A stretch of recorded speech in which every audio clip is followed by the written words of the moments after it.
Hello, everybody. Welcome to the Rotoworld Football Show. It's Tuesday, November 12th, 2024, in case you were unsure what year it was.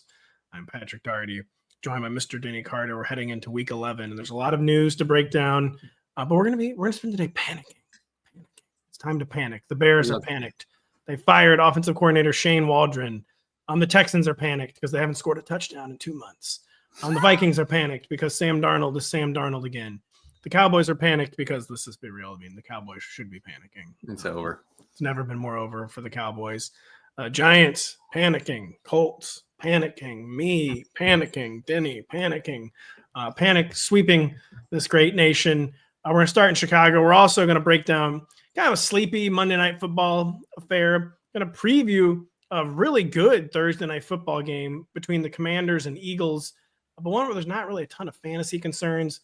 If we have time, we're going to get to a few other news nuggets, Audric estimate season, things of that nature. Denny Carter. This would normally be when we riff, but we forgot to come up with the topic. We did, which is unfortunate because I feel like sweaters. Oh, well, there's some things we want to say for Galaxy Brains. Don't forget to check that out for this week on Thursday. Perhaps we'll release it on we'll post it on various social media platforms on Friday. Something with the Cowboys. Come on, we can. Well, no, Denny, come on. Easier than that. I'm wearing a sweater. Come on, say something about sweaters. I'm wearing a sweater also. Really? And... Well, that's really thin. It looks more like a t-shirt. Well, thanks. Sorry, I just thought that was a really thick t-shirt. It's I don't wear thick t-shirts. I don't even know what that means. What kind of fabric is that, Denny? It is, cotton. I don't know. For someone who always makes fun of fall, it's very curious that you would wear a sweater. I don't make fun of fall. I just say that fall doesn't just happen on October 1st. No, and now it's November, whatever. Okay, it's fall. Clearly, it's fall. All the leaves have fallen. You can go get your $16, pumpkin spice, whatever, and go with it. It's fall. Dunkachito lattes and. They're singing about old Santa Claus at all the stores. Yeah, kill me. It's just brutal. Just brutal. I used to say the only good Christmas song. The only good Christmas song was one that had just ended. I don't even hate Christmas music, to be honest. I do hate 2 months of it. Right. Exactly. Oh, there's a car commercial, Cadillac maybe, where it's a little girl wanting to listen to Christmas music in November, and her family member says no, rightfully. And then later on in December, she asks again, and the family member says no, absolutely not. And then on Christmas Eve, the little girl says, "Can we now?" And she said, "I thought you'd never ask." And she plays Jingle Bells or whatever. And that's really probably the time to start Christmas music is the morning of Christmas Eve. Instead of listening to Christmas music, they just listen to the entirety of The Cure's "Songs of a Lost World." By the way, I listened to that, and it's mid. I'm sorry. Ooh, horrible take. Absolutely horrific take. Truly, truly horrific take by Denny Carter. I'm sorry. Christmas. Yeah, I know, man. It's a little long. The music's almost. It's just too much. Like it didn't. Was the day after Thanksgiving too much to ask? Was that just too much to ask? So it didn't. So I actually am not playing around. Like I feel like there are certain people who are not old enough to remember when we didn't do the 60-day Christmas thing. No, I know. But it was like 10 years ago. You and I are definitely old enough to remember when we did the 20 to 30 day Christmas. Yeah. I mean, I love Christmas. I absolutely Thanksgiving week you can kind of start peeking ahead or whatever. Then the day after Thanksgiving, you go Christmas sicko mode. That's honestly totally fine with me. That is sicko mode time, yeah. And then you go sicko mode like a week or two after Christmas Day, even that's also fine with me. But it's November. It's still like 80 degrees in St. Louis, man. Like, what do you want me to tell you? And yet you're wearing a sweater, which is curious. I know. But to a horrible scourge, by the way, you mentioned a car commercial is like T-Mobile and like phone commercials, like repurposing Christmas classics into like doing the Silent Night melody, and it's about like getting 4 free lines. And that's got to stop too. Yeah, that drains the soul, I would say. Yeah, it does. Producer Adam points out Thanksgiving's very late. That's one reason why Everyone's doing Christmas decorating earlier, so you don't want to get gypped. I do understand that. But Well, I also understand the Bears firing offensive coordinator Shane Waldron. I don't understand why they didn't do it 2 weeks ago. I also don't understand why they ever made the hire to begin with. He was known for his trail of destruction in Seattle and being amongst the worst play callers in recent NFL history. But the Bears made him the guy who was going to make Caleb Williams' rookie season go all right, and he did the exact opposite. Caleb Williams did nothing wrong. Denny's going to say he's worse than Bryce Young.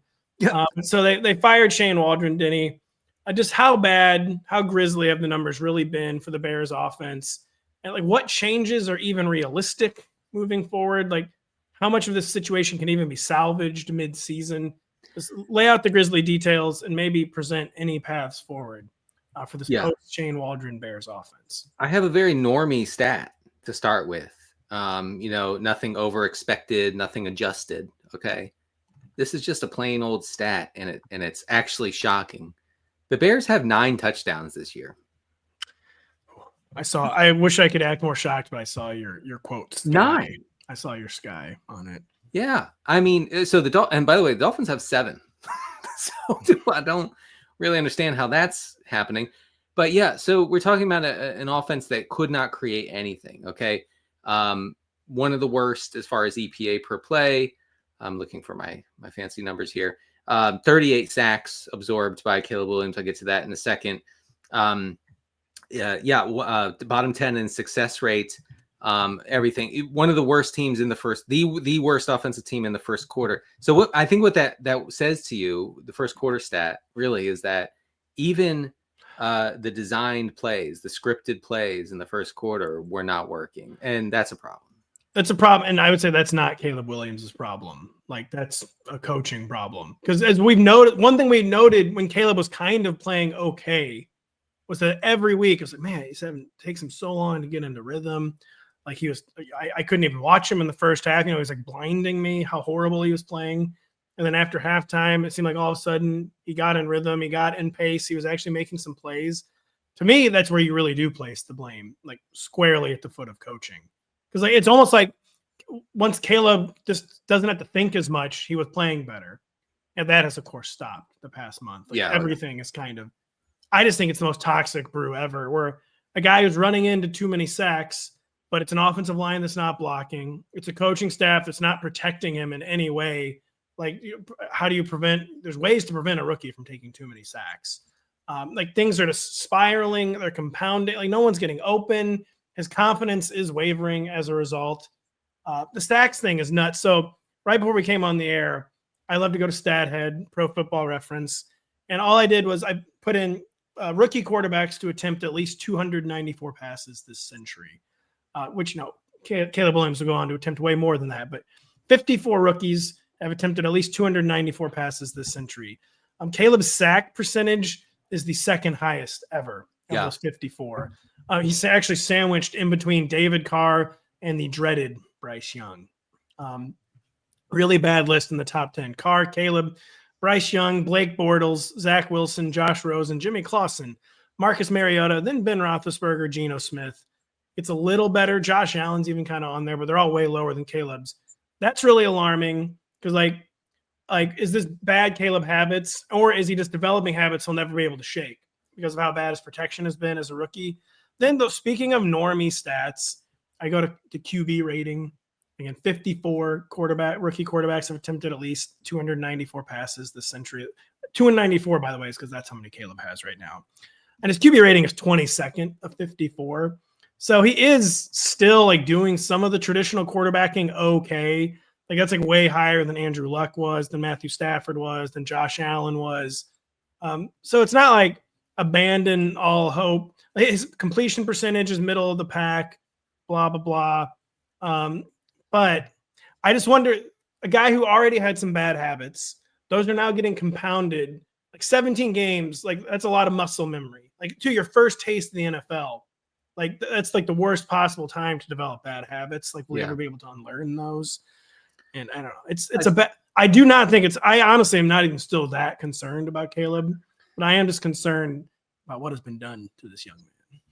his numbers are comparable to Bryce Young's rookie year right now, and on many levels. Not really. No.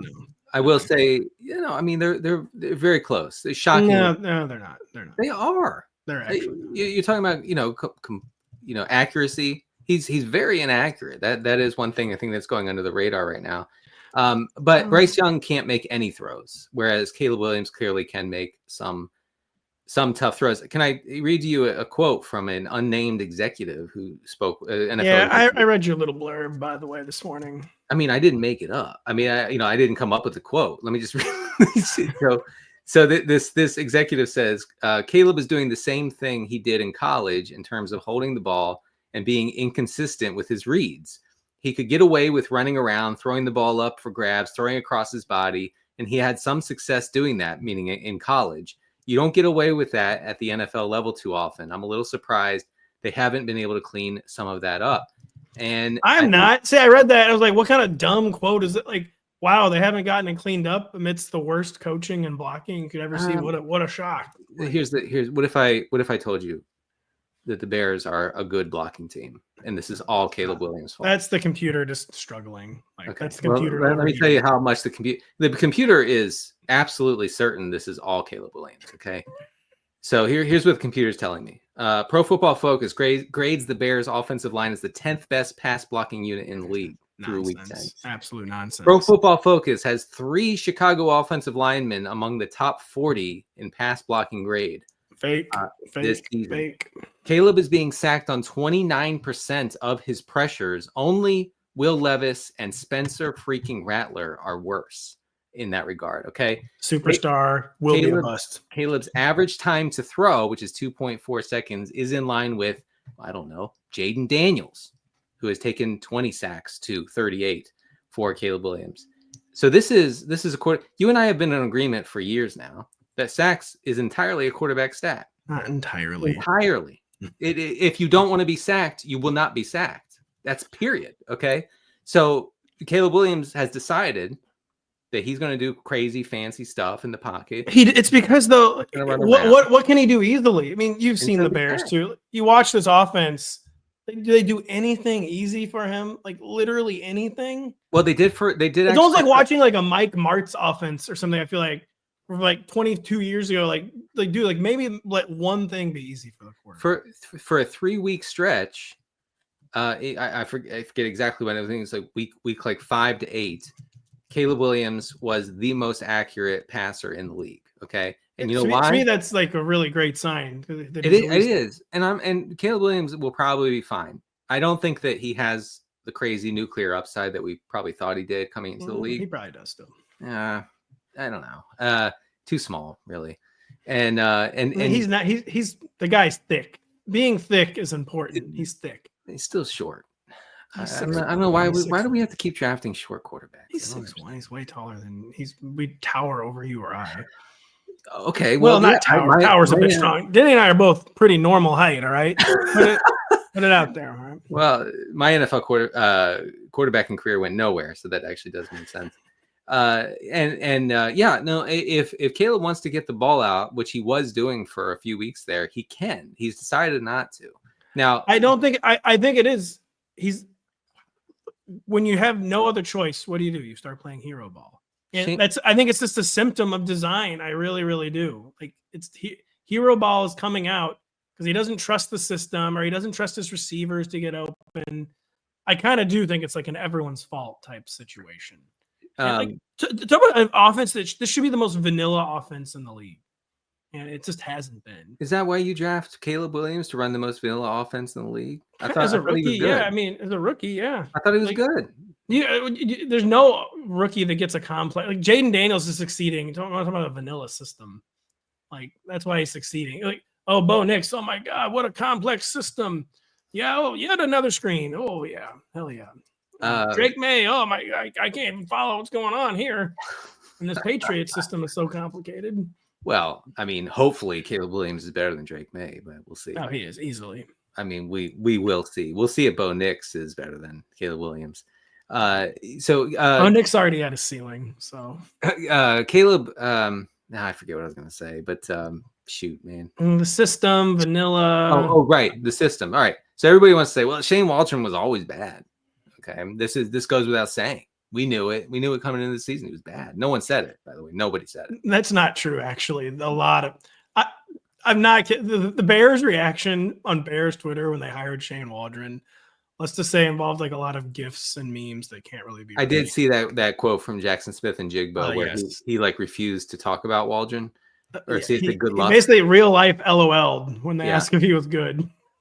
Shane Waldron's Seahawks offense last year, top 10 in EPA, top 10 in success rate. So maybe that just means first off, Pete Carroll, because they were playing Pete Carroll ball, where they're playing these. The Seahawks ran the fewest plays in the NFL last year. That's a Pete Carroll thing. A lot of that, the good stuff was Pete Carroll, the bad stuff was Waldron. Oh, I see. Simple. It could just mean Geno Smith is way better than Caleb Williams. Yeah, Geno. The second Pete retires, Geno. Unwatchable. Also, the second Shane Waldron leaves. You're in a pretzel. You are in a pretzel right now. I do look. I don't know what people want from this Bears offensive line, and this idea that like, well, Caleb Williams is the first rookie quarterback to ever face pressure in the pocket. So what can he do? Well, again, if he's good, he's going to overcome that. He's going to find ways to overcome it. That's why, to me, is the good sign is that he did overcome it. Then for like a month almost. Yeah. And then it's just kind of like the defense is adjusted, and guess who didn't adjust back? Shane Waldron. It's kind of the way I look at it. And dude, let's be real. The Bears fired the guy. So they think something was wrong. Like maybe it's the scapegoating. You can't fire Caleb Williams.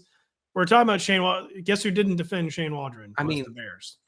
Okay, so Bears veterans are going to the coaching staff and begging them to bench Caleb Williams. I've never heard a bigger cry more in my entire life than the Bears veterans tearfully requesting Tice just put Paget back out there. Can you blame them? Yes, I can. I've never heard a bigger cry more in my entire I think life. To save this guy's career, you need to bench him. No, that was Anthony Richardson. Caleb, no. Anthony Richardson is that ship has sailed. That is over. Okay, this guy will never play in the league. Never start for a sustained period of time. His career is over. Save Caleb while you can. Bench him. Help him to learn how to play the quarterback position, and then he can start again in 2025. The save Caleb mission has begun with firing Evil Waldron, who I know Geno's collapsed without him, but that was Pete. That had nothing to do with Shane. It's so ridiculous. I was intentionally trying to highlight that contradiction, but I hear you. It's I don't know, man. I've seen enough from Caleb, but I'm still just not that worried. Like maybe I should be. You should probably be worried anytime someone takes 9 sacks against the Patriots. But right. I really do. I just think too many toxic brews were swirling. You had to cut out one of them. You can't really change the personnel. So the easiest thing to do is fire the coordinator. You can debate how much blame he deserves or whatever, but just clearly it wasn't working. I mean, he didn't have any answers. He didn't whether they were mental, like physical adjustments, play calling adjustments. Shane did not have them. So it was like very much on. And two, let's just be real too. You want to talk about something you just cannot draft a offensive quarterback, like a franchise player in the top 3. And like, yeah, Matt Eberflus is the coach. Like having a defensive-minded head coach, not even that good. Like you can't do it because even if you have a good offensive-minded head coach, they just leave him. This is like, I feel like NFL team building 101. Yeah. Or if you're building around a Caleb Williams, maybe don't make the coach Matt Eberflus. I don't know how he stuck around. It is one of the most shocking things. I think that the Bears franchise is loyal to a fault. Yeah. They've apparently never done an in-season firing of head coach. So I know. And is that a great tradition to hold on to? No, do you think? It's not. No. So I don't know. I wish I had. Well, if we drill down to the core of this issue with the Bears, it's that the organization has tried to relive 1985 since 1985, and they can't, and you can't, and it's just a losing battle. They need to abandon their history in order to go into the future and be good for once. It's like when Nebraska ditched the triple option. It just sure, and that worked so well for Nebraska. They've been ever since Nebraska got rid of the triple option. Nebraska's been so relevant.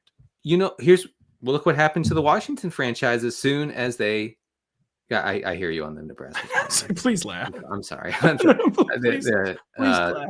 How's baby Mahomes doing, by the way? Is he not good? Good now? No, real bad.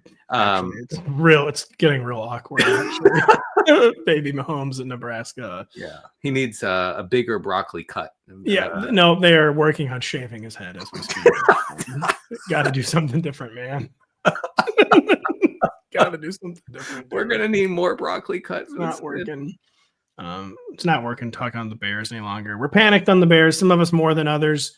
Are you panicked on the Texans? Who I'm telling you, I've been working on this bit several times online in the past few weeks. Like we're seeing, I feel like the Bearsification of the Texans offense. Where talk about a team allowing instant pressure.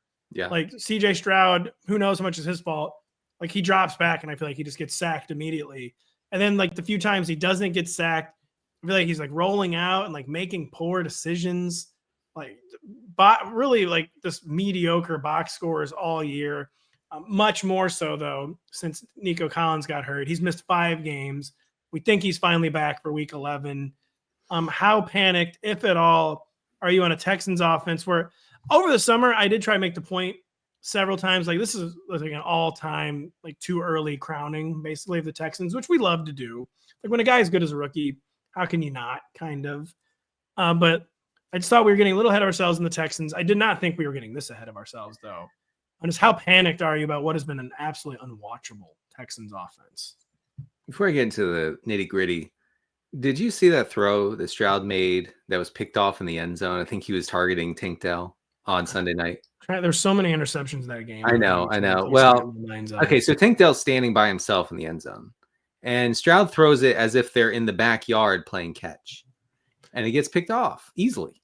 And you're just like, what was that? Like you couldn't like rip that. It's confident. It's confidence. Nothing is going right. So when you're thinking on every throw, which I really do think is part of Caleb, you're thinking on every throw, and even if a guy is wide open in the end zone, you're thinking about what kind of throw can I make where he won't drop it or I won't miss him, and then you by extension then make the throw that does not hit him. Man, yeah, actually that does make sense because Stroud threw that thing like he was throwing darts, So in week 10, only Dallas had a lower neutral pass rate on first downs than the Texans. Do you know how awful that is? That a team with Trey Lance and Cooper Rush, they had basically the same early down neutral pass rate as the Texans with CJ Stroud. Like that is malpractice on the part of Bobby Slowick, okay? Whose job I think should be a little bit in jeopardy here. I totally agree with that. The only way I'll push back there is how banged up the Texans are, blah, blah, blah, blah, blah. But they're not that banged up. Stroud has not been particularly good, especially like in the intermediate area. He's in the bottom half in completion rate over expected on passes between 10 and 19 yards. But I think I found like his main like bugaboo here, and I know the Zoomers love the word bugaboo, so I'll go with it. So last season, his one big negative for Stroud was facing pressure. Against pressure, he was 24th out of 31 qualifying quarterbacks in accuracy. Okay, this year he's 32nd out of 36 quarterbacks in accuracy when facing pressure.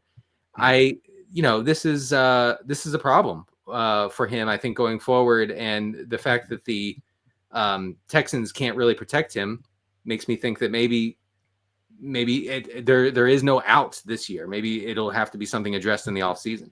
Unless the out is the return of Nico Collins against the Dallas Cowboys this week, and they go absolutely nuclear against the Cowboys on Monday Night Football. Then how panicked will you be?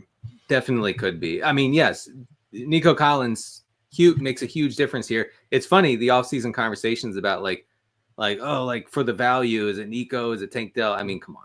Like Nico. To be entirely clear, I was like, I don't know which Texans receiver to pick. I was one of those guys. I was more on the dig side. Oh well.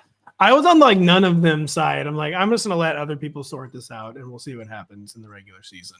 Yeah. And what happened was Nico Collins being maybe the best receiver in the NFL. So but as far as fantasy goes, I don't really know if you can have a lot of. I mean, I guess they're playing the Cowboys this week. They're playing the Cowboys, and Nico's coming back. But this is kind of a last stand game. Like, got to produce here. Absolutely have to produce here. He was outside the top 20 last week in my rankings and kind of everyone's rankings. Oh, good. It was a justified ranking. This week, he might sneak back into the top 12 for some people. I still have actually not done my initial rankings, but he's going to be probably in that 13 to 16 range. It's just such a good matchup with such a good player coming back. But if it doesn't happen this week, say it's just 200 yards, 1 touchdown, like an ordinary start, then the fantasy jig is definitely up for 2024.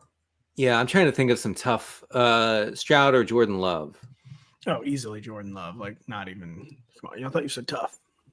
I mean, Jordan Love could barely move the last time we saw him. It doesn't matter. I'd much rather have an immobile. I'd rather have Jordan Love in a wheelchair than CJ Stroud right now. Oh wow. Okay. Taysom Hill or CJ Stroud against the Dallas Cowboys or Tua Tagovailoa against the Las Vegas Raiders. Stroud. Probably Tua for me. CJ Stroud or Justin Herbert against the Cincinnati Bengals who play no defense. Herbert. I wrote him up in the regression files. Touchdowns are coming. All right. Here's the final one. CJ Stroud against the Dallas Cowboys or CJ Stroud against the Dallas Cowboys. That's a tough one. I don't know where to go with that one. I was hoping you'd have no immediate witty response, but you did. I did. I was ready. We'll see on the Texans. We have been seeing on the Minnesota Vikings, the Darnoldification has been intensifying. Back-to-back multi-interception starts.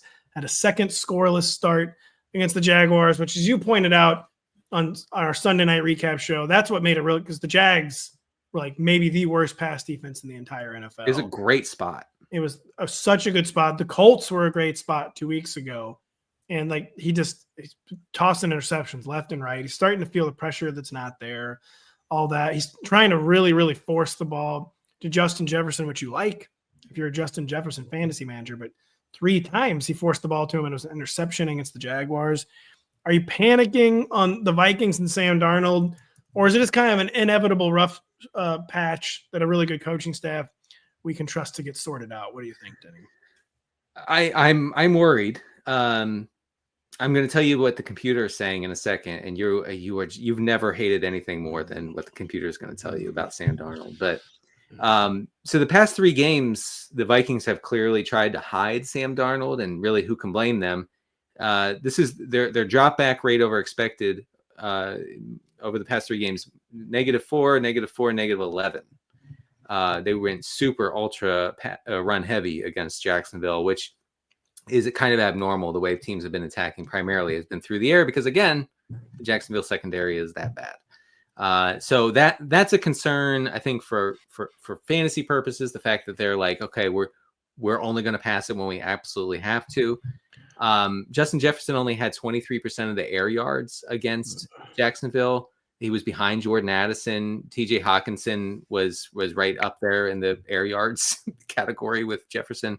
That's not good. And I was actually reading a little bit, Vikings beat writer for The Athletic, whose name I forget here. Alec Lewis, I believe. Yeah. There was the Jags were very physical with Jefferson, and maybe that kind of shows teams how to address it. I'm not saying you're benching Jefferson. I'm just saying, okay.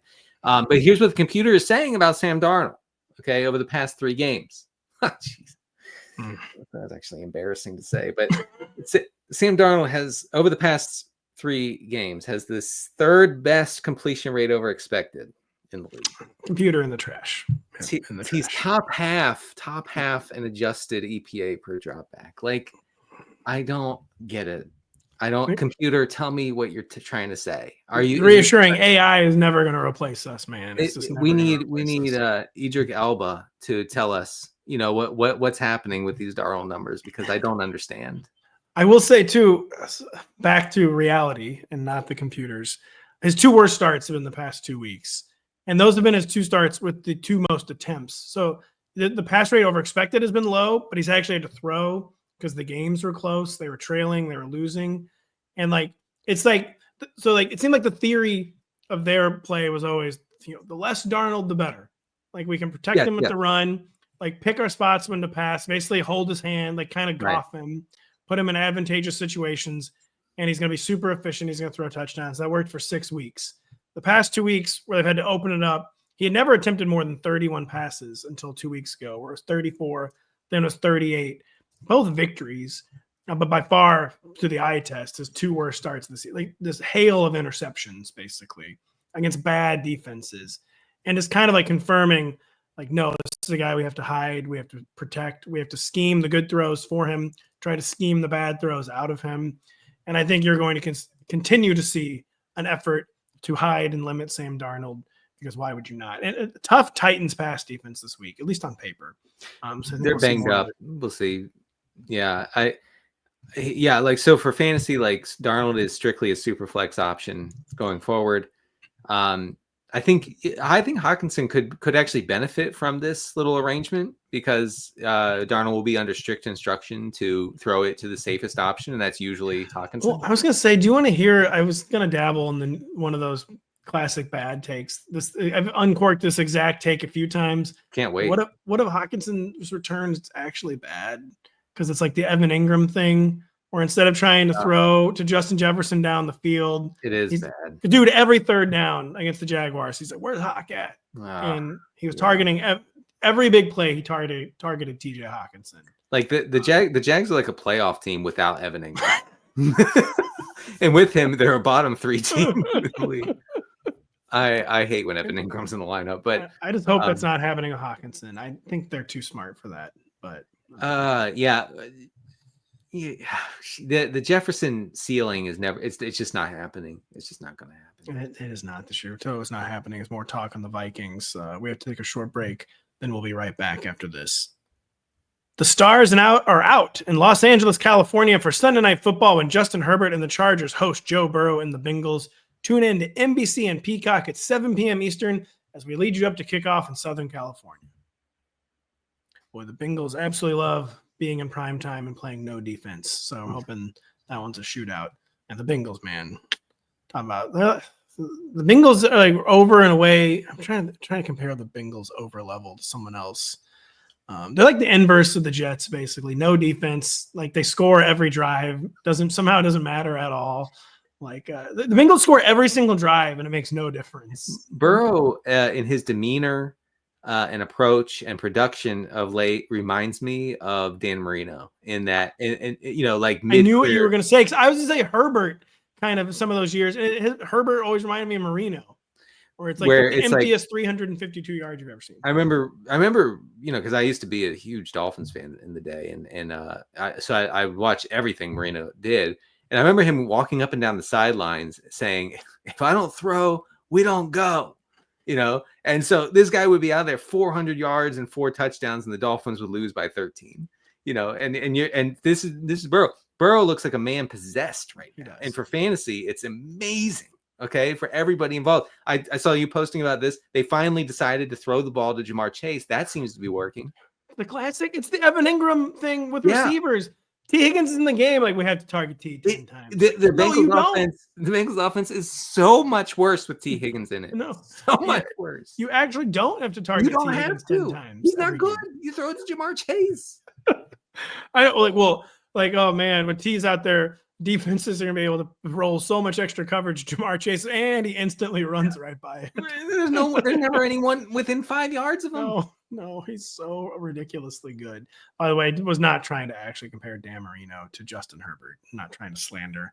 Yeah, I was trying to skip over that because try not to try. Similar principles, though, not similar skill or talent levels. Similar body shape, but the dog levels could not be different. No, dude, Burrow, seriously, this is a weird stat. I double checked this on StatHead. The Bengals have scored a touchdown every offensive possession this season, and a losing record.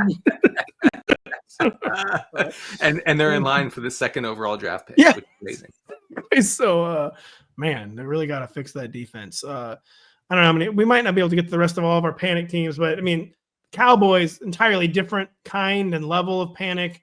The panic is CeeDee Lamb. Is CeeDee Lamb kind of like in like the Tyler Huntley, Tim Boyle zone, where he's amazing, but we can't even rank him in the top 20 because of how bad his quarterback play is? And is Jake Ferguson just like kind of done as a going fantasy concern? Mm-hmm. Or will gravity take hold a little bit, and even Cooper Rush can get Jake Ferguson 6 to 7 targets a week? Yeah, no, listen. I'm trying to tell people on the internet that the Jake Ferguson thing is over. Okay, like I feel like you just need to move on. It's okay. It's move bad on. though. It's real bad for some of us. No, I know it hurts, but CeeDee Lamb 10 targets under 30 yards last week. He's regularly going to see 10 plus targets, but it doesn't mean anything. I don't know.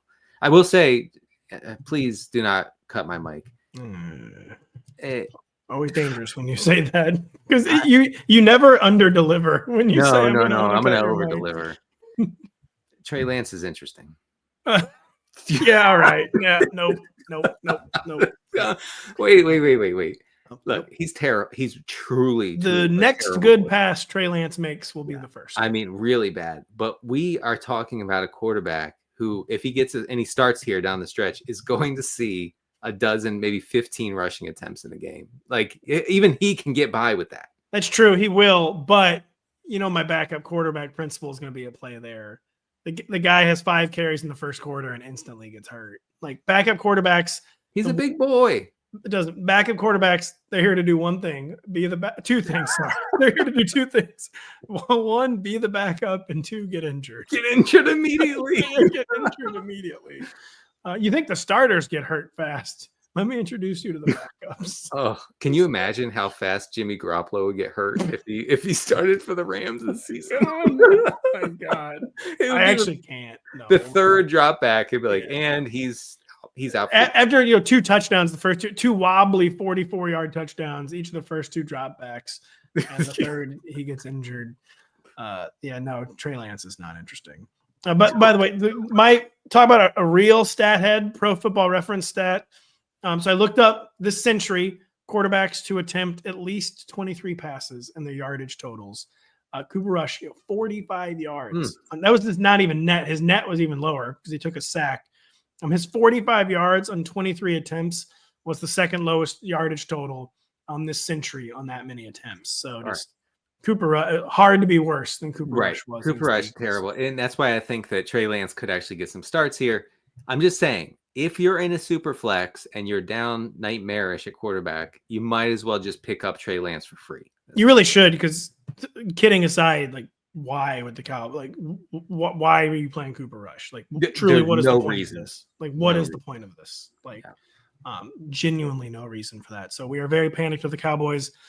Panicked about Danny Jones ruining Malik Neighbors, maybe even Tyrone Tracy. The Giants on bye this week. I mean, listen, Greg Rosenthal, always one of the smartest observers of the entire NFL, made the point that when Drew Lock played the season, it was probably the worst quarter he had seen from any quarterback all year. But I mean, come on, man. What? Talk about no point. Like, what's the point of the Daniel Jones? Like, keep him healthy at this point. Don't let him get hurt, and like guarantee like the next 2 years his contract or something. I understand what the point of continuing to play Daniel Jones is. How panicked are you about Daniel Jones? Like, say, ruining Malik Neighbors. Well, he threw him a hospital ball, another one. He did. It was bad. And now he's being evaluated. I didn't see any updates on that. I know they're on a bye this week, I think, right? They are. So, hopefully Neighbors is okay. I mean, I've held out on the idea that Jones is good enough to keep Neighbors going, but I'm starting to waver on that right now because it's gotten really bad. Okay. I will say, like, the computer says Daniel Jones is not that bad. Dude, the computers, man. Like, seriously, like, we need to reboot these. Like, put like DOS back on these, like some older operating systems or something that can actually tell them when the quarterbacks are bad. Yeah, I mean, he's like as far as EPA goes, like Bo Nix, Joe Flacco, Dak Prescott. So I don't know. I don't know what to say. You said it well in your column, actually, about Daniel Jones on Monday. I recommend folks read the Sunday Aftermath. Thank you. You said Jones is hyper conservative, except for when he's not, and then he throws the worst downfield ball you've ever seen. And it just like ill-timed, ill-placed. He just seems to like not really like be with it. I will say no sense of the like flow and rhythm. Of no feel. I will say the look that guy had on his face during that Panthers game. I know. I mean, you gotta wipe that face, that look off your face, Daniel, if you're listening. You look like you don't know what you're doing. Like you have no idea even where you are right now. Good grief. It's kind of poignant almost. Yeah. I mean, if I were his coach, I'd be like, you're going to have to work on that face, buddy. Like, you know, it worked on their face. But I love Kyle's take that, the one difference between Bryce Young before and after is he actually looks mad now. He does something bad. He looks like he cares now. He looks like he cares now.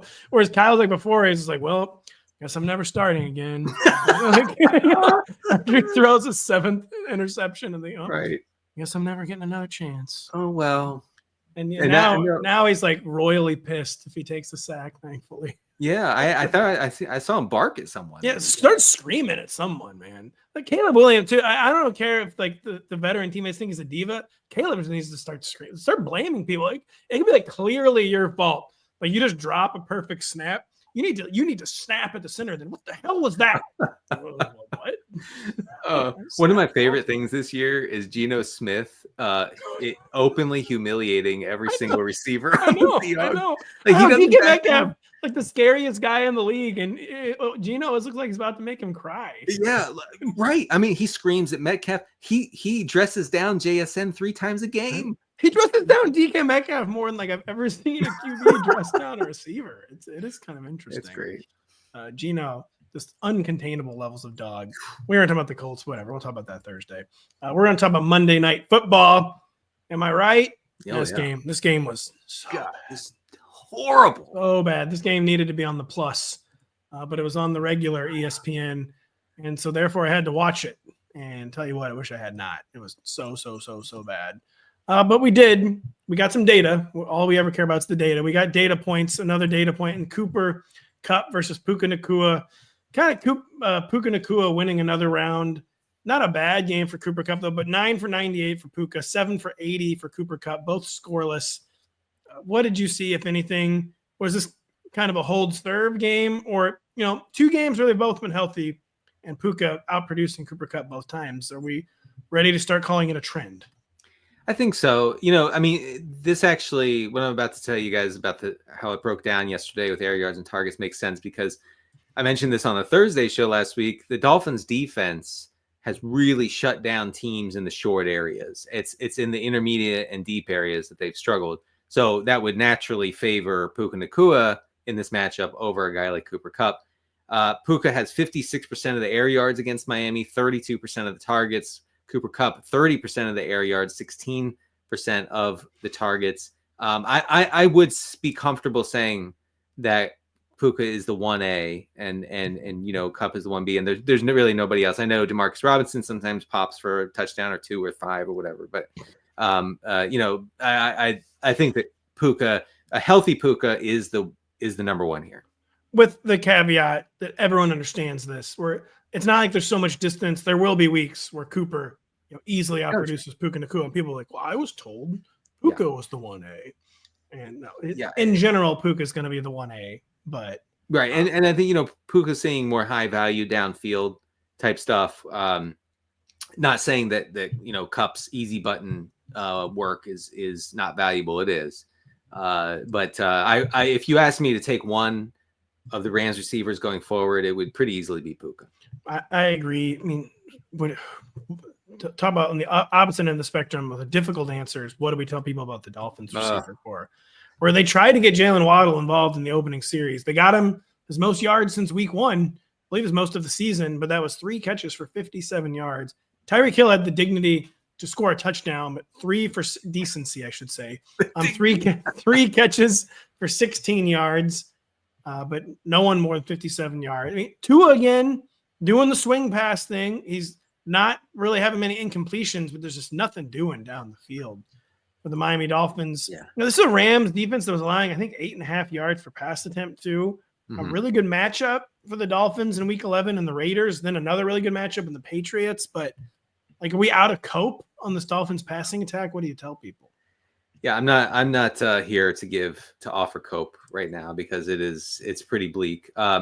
So we're used to seeing Tua in this offense, in this McDaniel offense, average around 8 air yards per attempt. Okay, that's coming into the season. That was that was the norm. Over the past 2 weeks, that's at 5.3 air yards per attempt.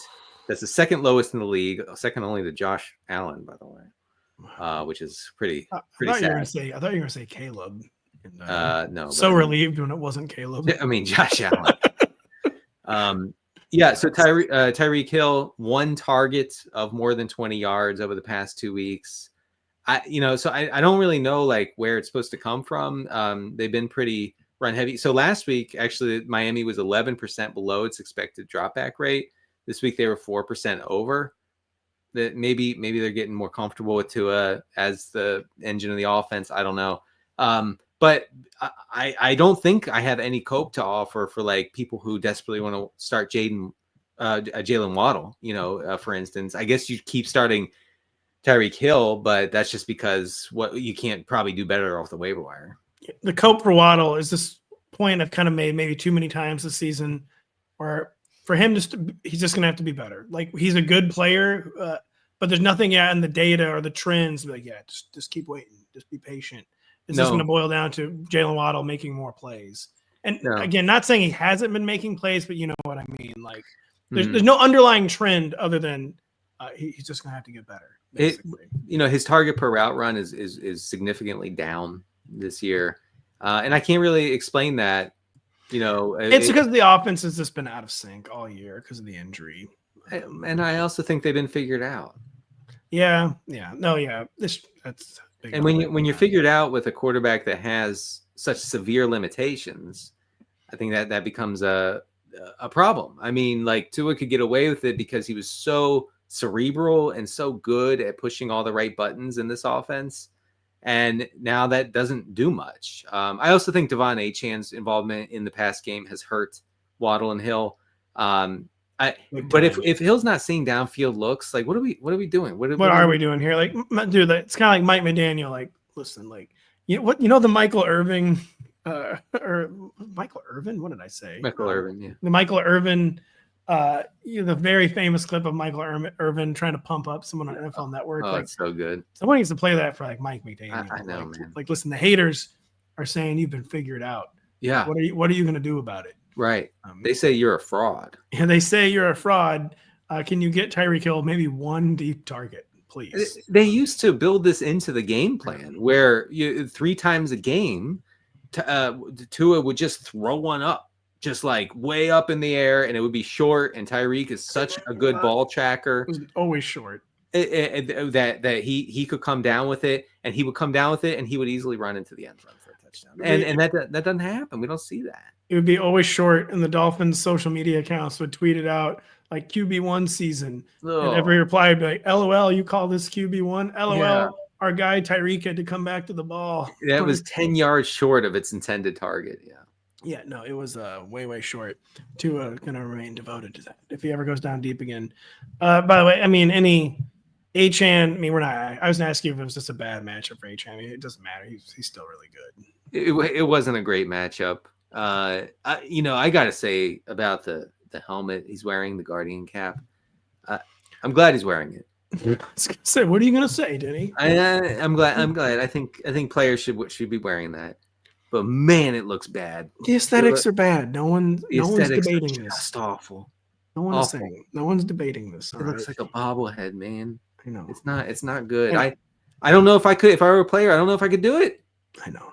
It's tough. Everything about it's tough. But just we got to protect our heads. Yeah. Try to figure out a way to look cooler while doing it. I mean, scientists. Please, scientists, make these guys look cool again. Stop working on like solving world hunger or whatever. No. Like, get rid of, make the Guardian caps cool. Make the Guardian caps look less like Toad from Mario. I know. I'm going to read a real quick promo, and then we'll be right back after this to preview Thursday Night Football. Oregon's march to the college football playoff continues on Saturday night as the Ducks face an upset-minded Wisconsin Badgers team at Camp Randall. Coverage of the Big Ten Showdown begins at 7 p.m. Eastern, only on NBC and Peacock. Our colleague, Aditya Foldiore, will be there, actually. He's covering the game for us now. He's just sitting in the stands, and I'm assuming having some beers.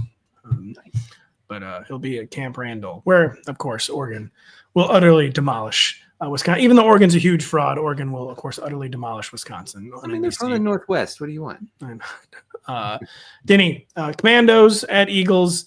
Are the Eagles becoming a concerning matchup for opposing passing attacks? They were kind of an uncertain matchup early in the season. Schedule has been not difficult for the Eagles, but they've been shutting people down. Are we worried about this matchup for the Commanders' passing offense? Not particularly. I mean, teams, or I should say the Eagles defense has been in such good position of late because teams have been forced into a pass first offense game script. And so the Eagles can, sort of pin their ears back and like know what's coming. I don't think that happens here with the Commanders. And I know that the Eagles have made some adjustments in the secondary and that has paid dividends, but it's not a frightening matchup, I don't think, for Jayden Daniels. I will say, I don't think Jayden Daniels has a ceiling. I've said this, and I stick by it. For his career? No, for fantasy, because this Washington defense is pretty good, and they want to be very conservative. And he's not rushing as much. In 2 of his past 3 games, he has 3 rushes. Okay, and he has 8 in the other, which is good. I mean, that's what we're looking for. But we're talking about a Washington team that has a 51% neutral pass rate on the season. When they have a lead, that drops to 48% neutral pass rate. I mean, not neutral, 48% pass rate when leading. That's not great for a guy's ceiling. You're playing him, but I just don't foresee any sort of like 30-point outbursts for him going forward. Just adjust your expectations. Well, 2 points to your point. He's been outside the top 20 by average PPR points over the past 5 weeks. So wow. Somewhat large sample size, but he's not spiking weeks at all right now. Yeah. But so our guy, Zach Kruger, recently did the splits of like, the Commanders offense against good defenses, Commanders offenses against bad defenses, which is interesting. I will say, though, one thing you do against bad defenses is you post bigger numbers. So I don't necessarily find that concerning. But I get the Commanders are finally playing. Well, I should say they're playing some better teams. No, they're not. I thought they were. They're playing the Eagles and they're playing the Cowboys, and it's over, man. Playing the Cowboys and Titans, they're not going to be trying. The Saints, oh my God. I know. We're not. It is. It's over for Jayden and Faith. I thought they were going to actually play some good teams. You'd actually have to play and like score and do cool stuff. No cool stuff. And they've given up on Jayden Daniels as the goal line running option. It's all Robinson, McNichols, Eckler. You just know it. I mean, last week they got down there twice, and you could just flip the channel because Jayden Daniels. I mean, for me as a Jayden Daniels draft, is it? Oh wait, all right, no, it's on Bezos Vision this week. We're good. Yeah, you can turn it off. It's not even on your TV. Yeah, who knows? Who even knows where to find it? Just unplug your computer, and then you don't have to watch the game anymore. Man, they're playing the Cowboys. And the right. If the Commanders' defense would just honor their heritage and be terrible, Jayden Daniels would be going we'd be maybe talking about the biggest fantasy performance of all time. That's right. Well, that's what we were talking about in the first 3 weeks of the season. The Commanders' defense was really terrible, right? And they were. So I thought Jayden Daniels would see regularly posting 25, 30, 35-point fantasy outings. That's just not possible now. The Commanders got torched in week 1 by the Bucs and week 3 by the Bengals. They have been a lot better since then. It's Jayden, man. They cut him loose. Well, this isn't good. We don't want him being good in real life. We don't care about that. I know. Be good in fantasy. Gosh, you know what happened here? My take on Jayden Daniels was completely wrong. It was completely flipped on its head, right? I said he would be great for fantasy, not great for real life. He is so good for real life, and he is not good for fantasy. We'll see. We'll see. Thursday night will be interesting because it's going to be an actually close game, and they're on the road. I do like the Eagles' ability to push the Commanders in a way that we haven't seen them pushed all that often, in a way we're not going to see them. But they're going to beat the Commanders are going to beat the Cowboys 42-3, and Jayden Daniels is going to have 5 fantasy points. Yes. So their past 4 opponents have been the Steelers, who did push them actually, the Giants, the Bears, the Panthers. So they've been getting a little too comfortable. Hopefully they're awoken from their slumber. This is a dumb question in the show on. No, it's not. It's not. I have something. Go On ahead. Saquon. Let's say, are the lack of touchdowns and receptions finally, quote unquote, catching up with Saquon Barkley, who's been a lot quieter in fantasy over the past few weeks? Yeah. So, first of all, if you had read the regression files, folks, you'd see that about 4 or 5 weeks ago, I said this guy's running way too hot in the red zone. It has definitely come back to earth. But this is actually from our buddy Rich Rebar at a Sharp Football Analysis. Saquon Barkley has been tackled at the 1 or 2 yard line 10 different times this season. That's the most in the NFL.